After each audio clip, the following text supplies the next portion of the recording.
शांति। बाबा good morning. आज बाबा के 13 मई 2022 के महावाक्य हैं। बाबा ने सार में कहा, मीठे बच्चे, बाप ने रुद्र ज्ञान यज्ञ रचा है। तुम ब्राह्मण इस यज्ञ की संभाल करने वाले हो, इसलिए तुम्हें पवित्र जरूर रहना है। बाबा ने प्रश्न पूछा, अंत समय में बाप किन बच्चों को सहायता देते हैं? तुम सभी सुनेंगे। उत्तर में बाबा ने कहा, जो बच्चे अच्छी रीति सर्विस करते हैं उन्हें अंत में जब बहुत आफतें आएंगी उस समय सहायता मिलेगी। जरूर जो बाप के मददगार बने, बाप उन्हें मदद करेंगे। और एक प्रश्न बाबा ने पूछा, वंडरफुल मुखड़ा कौन सा है, उसका यादगार किस रूप में है? तो बाबा ने उत्तर में कहा, शिव बाबा जिसे अपना मुखड़ा नहीं, वो जब इस मुखड़े का आधार लेते हैं तो ये हो जाता है वंडरफुल मुखड़ा। इसलिए तुम बच्चे सन्मुख मुखड़ा देखने के लिए आते हैं। इसका यादगार रुंडमाला में मुखड़ा दिखाते हैं। गीत क्या सुना, कितना मीठा कितना प्यारा शिव भोला भगवान, हमने देखा हमने पाया शिव भोला भगवान। और कह सकता है कोई दिल से ये बात, ये हम सब ने बाबा को पहचाना है, पाया है, वो अनुभव किया उसके साथ का, इसलिए अपने दिल से ये बात निकल सकती है। कितना मीठा कितना प्यारा शिव भोला भगवान, हमने देखा हमने पाया शिव भोला भगवान। ओम शांति। बेहद का बाप कहते हैं, मैं एक ही बार 5000 वर्षों के बाद बच्चों का मुखड़ा देखता हूँ। बाप को अपना मुखड़ा तो है नहीं। शिव बाबा भी पुराने शरीर का लोन लेते हैं, तो तुम बाप दादा दोनों का मुखड़ा देखते हो। तब कहते हैं बाप दादा का याद प्यार स्वीकार हो। अब रुंडमाला बच्चों ने देखी है, उनमें मुखड़ा दिखलाते हैं। रुंडमाला बनाई जाती है तो शिव बाबा का भी ऐसा मुखड़ा देखेंगे। ये कोई को पता नहीं है कि शिव बाबा भी आकर शरीर का लोन लेते हैं। शिव बाबा इस ब्रह्मा मुख से बोलते हैं, तो ये उनका मुख हो गया ना। इस समय एक ही बार बाप आकर बच्चों का मुखड़ा देखते हैं। बच्चे जानते हैं शिव बाबा ने यह मुखड़ा किराए पर लोन लिया हुआ है। ऐसे बाप को अपना मकान किराए पर देने से कितना फ़ायदा होता है? क्या फ़ायदा होता है? हाँ, शिव बाबा कहते थे ब्रह्मा बाबा को कि बच्चे देखो, तेरा तन मैंने लोन पे किराए पे लिया है, उसका किराया मैं पता है क्या देता हूँ तुझे, सतयुग का प्रथम राजकुमार बना देता हूँ, विश्व का मालिक। पहले पहले इनके कान सुनते, भले फट से तुम सुनते हो, परंतु तो भी सबसे नज़दीक तो इनके कान है। तुम्हारी आत्मा तो दूर बैठी है ना। आत्मा कान द्वारा सुनेगी तो थोड़ा फर्क रहता है। तुम बच्चे यहाँ आते हो सन्मुख मुखड़ा देखने के लिए। ये है वंडरफुल मुखड़ा। शिवरात्रि मनाते हैं तो ज़रूर शिव बाबा जो निराकार है वो आकर प्रवेश करते हैं, तो उनका भी ये भारत देश हुआ। भारत है अविनाशी परमपिता परमात्मा का बर्थ प्लेस, परंतु उनका वर्थ अन्य मनुष्यों सदृश नहीं है। स्वयं कहते हैं, मैं आकर के इनमें प्रवेश करता हूँ और फिर बच्चों को ज्ञान सुनाता हूँ। और सभी आत्माओं का अपना अपना शरीर है, मेरा कोई शरीर नहीं है। शिव का हमेशा लिंग रूप दिखाएंगे। रुद्र यज्ञ जब रचते हैं तो मिट्टी के गोल गोल लिंग बनाते हैं। शालिग्राम छोटे छोटे बनाते हैं, शिवलिंग बड़ा बनाते हैं। वास्तव में छोटे बड़े है नहीं, सिर्फ दिखाने के लिए कि वो बाप है और वो बच्चे हैं। बाकी आत्मा और परमात्मा के रूप में फ़र्क नहीं होता, लेकिन छोटा बड़ा क्यों दिखाते हैं? क्योंकि परमात्मा बाप है और हम बच्चे हैं, इसलिए छोटा बड़ा दिखा दिया। बाकी गुणों में, कर्तव्यों में फ़र्क है। उनके कर्तव्य उनके गुण और हमारे कर्तव्य हमारे गुण। पूजा भी दोनों की अलग अलग करते हैं, समझते हैं वो भी शिव है, वो शिव है और वो शालिग्राम है। ऐसे तो नहीं कहते हैं कि सभी शिव ही शिव है, नहीं। शिवलिंग बड़ा बनाते हैं और शालिग्राम छोटे छोटे बनाते हैं।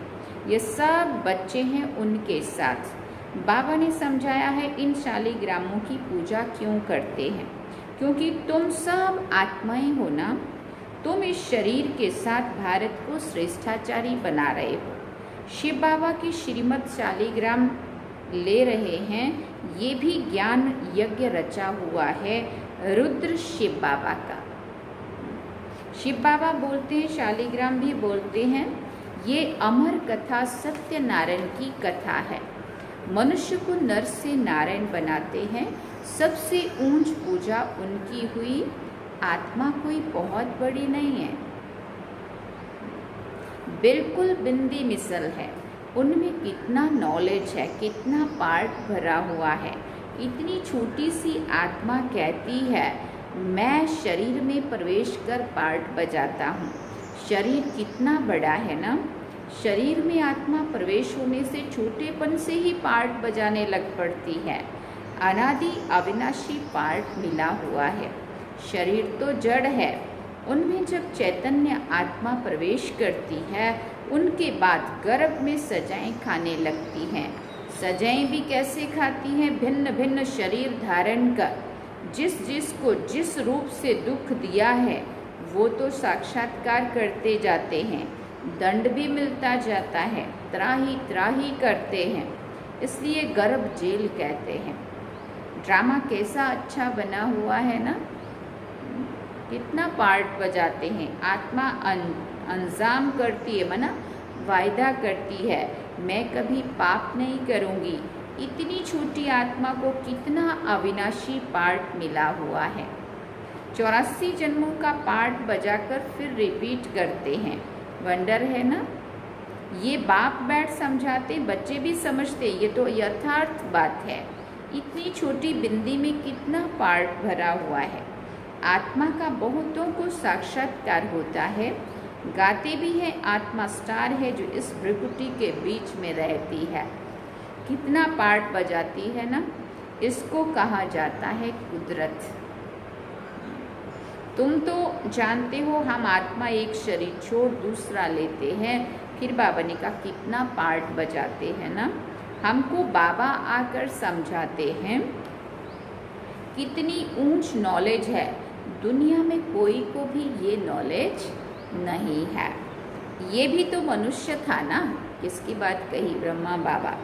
इनमें अब बाप ने प्रवेश किया है। ऐसे नहीं कि गुरु गोसाई का चेला होगा, उससे रिद्धि सिद्धि सीखे हैं। कोई कोई समझते गुरु का वरदान अथवा गुरु की शक्ति मिली हुई है। ये तो बातें ही न्यारी है। सन्मुख सुनने से तुमको बहुत मज़ा आता है। जानते हो हमको शिव बाबा, जानते हो हमको बाबा सन्मुख समझा रहे हैं। बाबा भी इतना छोटा है जितना हम आत्मा छोटी है। उनको कहा जाता है परम पिता परमात्मा। परम मन सुप्रीम, सर्वोच्च। परे ते परे परम धाम में रहने वाले। परे ते परे तो तुम बच्चे भी रहते हो। बाप कितनी महीन बातें सुनाते हैं ना। शुरुआत में थोड़ी समझाते थे, दिन प्रतिदिन तुम बच्चों को कितनी गंभीर नॉलेज मिलती रहती है। फिर बाबा पूछते हैं कौन देते हैं? ऊंचते ऊंच भगवान। वो आकर कहते हैं बच्चे आत्मा कैसे ऑर्गन्स द्वारा बात करती है। कहते भी हैं वो भ्रिकुटी के बीच चमकती है, परंतु सिर्फ कहने मात्र कहते हैं। किसी की बुद्धि में नहीं आता है कि ये नॉलेज, किसी को भी ये नॉलेज नहीं है जो समझाओ। तुम्हारे में भी ये बातें बहुत कम समझते हैं। जो समझते हैं वो अच्छी रीति फिर धारण करते हैं और फिर धारण कराते हैं, अर्थात वर्णन करते हैं। परम पिता परमात्मा कहते हो तो पिता से ज़रूर वर्षा मिलना चाहिए ना। स्वर्ग के मालिक होने चाहिए। उन्हों को ज़रूर बाप से स्वर्ग का वर्षा मिला होगा। फिर बाबा पूछते हैं कहाँ वर्षा दिया? क्या सतयुग में वर्षा दिया? तो क्या कहेंगे, वर्षा तो संगम युग पर अभी मिल रहा है। ज़रूर पास्ट के कर्म है, अभी तुम कर्मों की थ्योरी को समझते हो। तुमको बाबा ऐसे कर्म सिखलाते हैं जिससे तुम ऐसे बन सकते हो। तुम जब ब्रह्मा मुख वंशावली बने हो तब शिव बाबा ब्रह्मा मुख से तुमको ये नॉलेज सुनाते हैं। कितना रात दिन का फर्क है ना, कितना घोर अंधियारा हो गया है। कोई भी बाप को जानते नहीं है जिससे रोशनी मिले। कहते हैं हम एक्टर्स पार्ट बजाने आए हैं इस कर्म क्षेत्र पर, परंतु हम कौन है, हमारा बाबा कौन है, कुछ भी पता नहीं है। सृष्टि चक्र कैसे फिरता है कुछ भी नहीं जानते। गाया भी हुआ है, अहिल्याएं गुप्जाएं गणिकाएं जो हैं उनको आकर पढ़ाते हैं। प्रदर्शनी में बहुत बड़े बड़े आदमी भी आते हैं परंतु उनकी तकदीर में नहीं है। बाप है ही गरीब निवाज। 100 में से मुश्किल कोई एक साहूकार निकलेगा। सो भी ऊंच पद पाने का पुरुषार्थ कोई विरला ही करते, क्योंकि नियम मर्यादाएं धारणाएं जो बाबा के अनुसार मिलती हैं वो नहीं कर पाते, इसलिए नहीं कर पाते। तो तुम हो गरीब, माताओं के पास बहुत पैसे आदि थोड़ी रहते हैं, कन्याओं के पास कहाँ से आए, वो तो फिर भी हाफ पार्टनर है। हाँ, माताओं के पास तो फिर भी थोड़े भी होते हैं क्योंकि वो हाफ पार्टनर है। बच्चियों को क्या बोलते हैं, जब तक पियर में है तो पराया धन है ससुराल वालों का, और जब ससुराल में है तो पराई बेटियाँ पराए घर से आई हुई। हाँ, तो ना वो घर उसका, ना वो घर उसका, न वहाँ उसका कोई हक अधिकार, न वहाँ कोई। इसलिए बाबा कहते कन्याओं के पास कुछ नहीं होता, कन्या को तो कुछ मिलता नहीं है, वो वहाँ चली जाती है, हाफ पार्टनर बनती है, वर्षा नहीं ले सकती है। बच्चे तो फुल मालिक होते हैं। तो ऐसी कन्याओं को ही पहले पहले बाप अपना बनाते हैं। एक तो पढ़ाई की ब्रह्मचारी लाइफ है, गरीब हैं, पवित्र हैं, इनकी ही पूजा होती है सारी इस समय की बातें। इस समय तुम्हारी एक्ट चलती है जो फिर पूजी जाती है। शिव जयंती बिगर कृष्ण जयंती हो ना सके। तुम जानते हो शिव जयंती फिर कृष्ण की, राम की जयंती। शिव जयंती से जगत अम्बा, जगत पिता का भी जन्म होता है, तो ज़रूर जगत का ही वर्षा मिलेगा ना। सारे जगत का मालिक तुम बनते हो। जगत माता है जगत की मालिक। जगत अम्बा का बहुत मेला लगता है। ब्रह्मा को इतना नहीं पूछते हैं तो बाप माताओं को आगे रखते हैं। शिव शक्तियाँ माताओं को सबने ठोकरें मारी है, खास पतियों ने। ये तो पतियों का भी पति है। कन्याओं को समझाते हैं ये जगत अम्बा की बच्चियाँ मास्टर जगत अम्बा हुई ना। ये बच्चियां भी माँ जैसे कार्य कर रही हैं। मम्मा मिसल तुम भी त्रिकालदर्शी हो, मेल फीमेल दोनों हैं। प्रवृत्ति मार्ग है ना, मेजॉरिटी माताओं की है। नाम भी इन्हों का बाला है, ब्रह्मा का इतना बाला नहीं है। सार सिद्ध ब्राह्मण ब्रह्मा को पूछते हैं। 2 प्रकार के ब्राह्मण होते हैं, सार सिद्ध और पुष्करणी। शास्त्र सुनाने वाले अलग होते हैं। ये सब बातें बाप बैठ समझाते हैं। कैसे ये चक्र फिरता है, कैसे मैं आता हूँ। वायदा तो है ना कि मैं फिर से 5000 वर्ष के बाद ये ज्ञान सुनाऊंगा। गीत में भी है ना, जो पास्ट हो जाता है वो फिर भक्ति मार्ग में गाया जाता है। ये तो अनादि ड्रामा है, कभी शूट नहीं होता, इसका कोई आदि मध्य अंत नहीं है, चलता ही आता है। बाप आकर समझाते हैं ये ड्रामा कैसे चलता है। 84 जन्म तुमको ही भोगना पड़ता है। तुम ही ब्राह्मण, देवता, क्षत्रिय, वैश्य, क्षत्रिय आदि वर्ण में आते हो। शिव बाबा और ब्राह्मण दोनों को गुम कर दिया है। ब्रह्मा द्वारा तुम ब्राह्मण बनते हो। ब्राह्मण ही यज्ञ संभालते हैं। पतितों को यज्ञ की संभाल, पतित तो यज्ञ की संभाल कर ना सके। यज्ञ जब रचते हैं तो विकार में नहीं जाते हैं, यात्रा पर भी विकार में नहीं जाते हैं। तुम हो रूहानी यात्रा पर तो विकार में नहीं जा सकते हो, नहीं तो विघ्न पड़ जाएगा। तुम्हारी है रूहानी यात्रा। बाबा कहते हैं मैं आता हूँ तुम बच्चों को ले जाने के लिए, मच्छरों सदृश ले जाऊंगा। वहाँ हम आत्माएं रहती हैं, वो है परम धाम जहाँ आत्माएं निवास करती हैं। फिर हम आते हैं देवता, क्षत्रिय, वैश्य, शूद्र बनते हैं।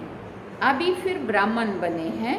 जो ब्राह्मण बनेगा वही स्वर्ग में चलेगा। वहाँ भी झूलों में झूलते हैं ना, वहाँ तो तुम रत्न जड़ित झूलों में झूलेंगे। झूले होंगे वहाँ पे, उसमें भी सोना हीरा लगा हुआ रहेगा। श्री कृष्ण का झूला कितना अच्छा श्रृंगारते हैं, उनके साथ सबका प्यार है। गाते हैं ना, भजो राधे गोविंद चलो वृंदावन। अभी तुम प्रैक्टिकल में वहाँ चलने के लिए तैयार हो रहे हो। जानते हो हमारी मनोकामनाएं पूरी होती हैं।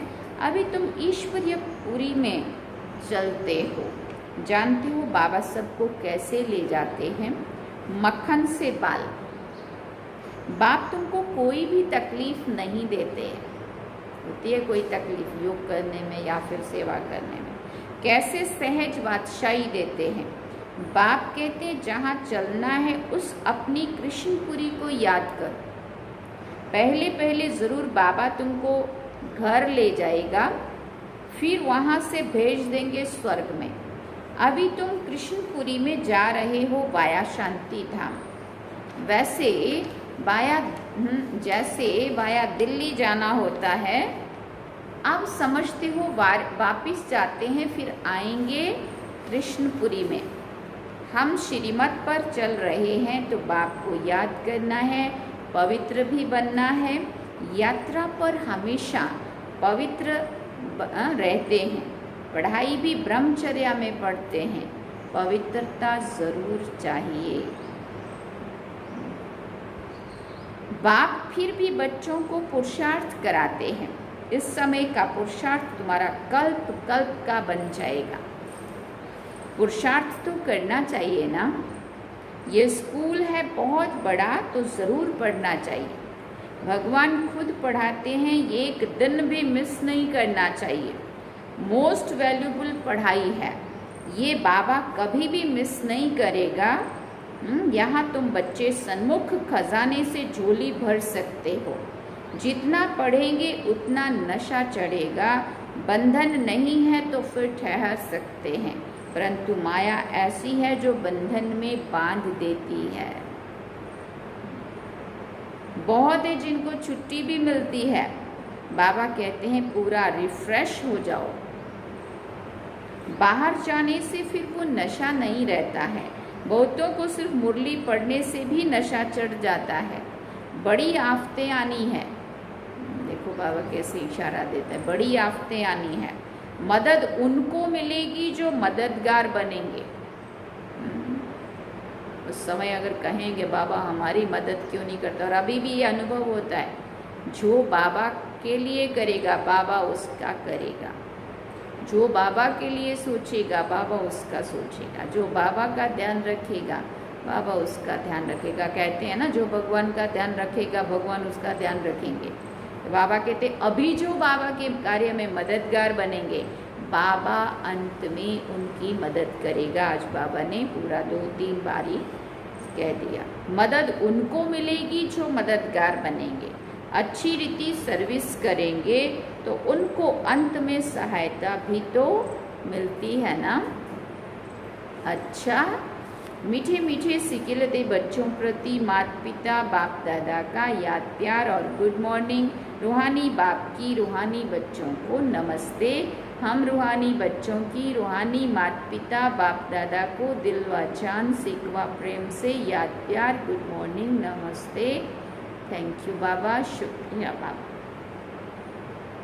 अब धारणा के लिए सार है, मुख्य सार है। पहला पॉइंट, पढ़ाई मोस्ट वैल्यूबल है।